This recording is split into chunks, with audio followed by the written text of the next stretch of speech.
November 1992. 19-year-old Michelle Lawless was found in her car in Benton, Missouri, brutally beaten and shot to death.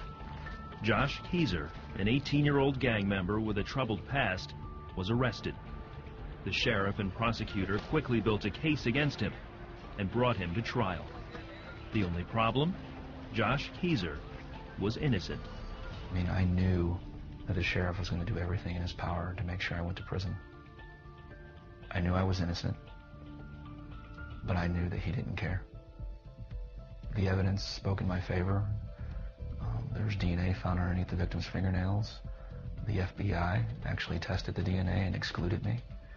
There was no fingerprint, no palm print, no weapon, no paper trail, no motive, no connection to the victim.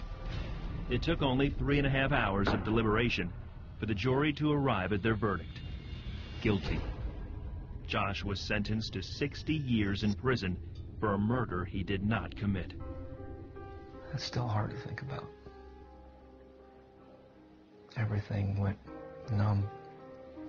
In the distance, I heard yelling and screaming, and I realized that at that moment, what I was hearing was myself yelling, "I didn't do this. I didn't do this." Before the trial ever began, Josh received a Bible in jail and had started reading it. He says he renewed his childhood faith. Just kept reading through the scriptures, kept reading through the scriptures. And what was happening is I was finding myself like knowing I've always believed this stuff. I was leaning on Jesus immediately because I didn't have an option. He became my best friend. He became the person I talked to about everything because I had nobody else to talk to at times.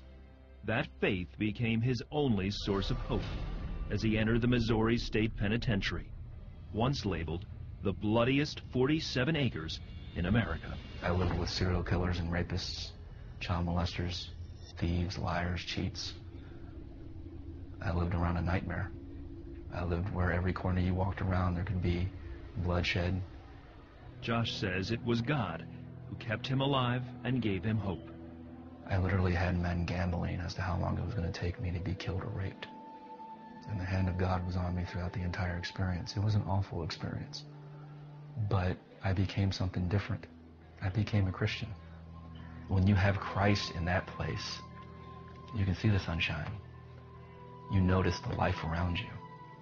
That's the beauty of getting to know the Lord, is living in that nightmare, but living in purpose where there is no purpose. Living in peace where there is no peace.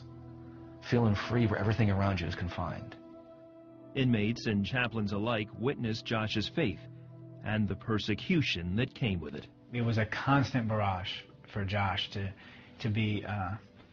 stand so strong with his faith that God was going to deliver him from these things. He focuses in on the Word and he focuses in on his God, and he still had that hope when it seems like, no one else believed in him. But after 2 failed appeals and little hope for release, there were moments when Josh struggled to keep going. On 2 occasions, he prayed that God would end his life. I did not want to wake up another day in prison. I was tired. And I had had enough. And he would tell me quietly, "I've gotten you this far. What makes you think I can't get you to where I want you?" And he started whispering in my heart and in my mind, 5 years from now, none of this is going to mean anything. Around that time, Jane Williams from Love, Inc., a prison ministry, heard Josh's story and helped get his case reopened. I wanted to be declared actually innocent, judicial terminology. And God gave me a peace about that. God was about to show off. He was about to do something that hadn't ever been done before, and I knew that. I believed that. After 16 years in prison for a murder he didn't commit, Josh had a new trial. This time, by clear and convincing evidence, he was declared innocent, an outcome only Josh had seen coming. I had seen God just deliver me from situation after situation after situation. People that tried to attack me, beat me, rape me, kill me, and things. I had seen God deliver me time after time after time after time after time after time. how could I expect anything different when that time came? I'm very thankful for what the judge did, and I'm very thankful for my attorneys and the people in my life. But above all, I'm thankful because God gave them to me. And it was He that set me free, in my spirit, in my heart, in my mind, and in my body. Today, Josh is a free man. He surrounds himself with people who love and support him in his faith. He encourages others to put their hope in Jesus during their times of trouble. Just turn to Jesus. In your moment of desperation, turn to Jesus. I want people to know that the Lord is a Lord of hope, and that He's not intimidated by anybody's problems.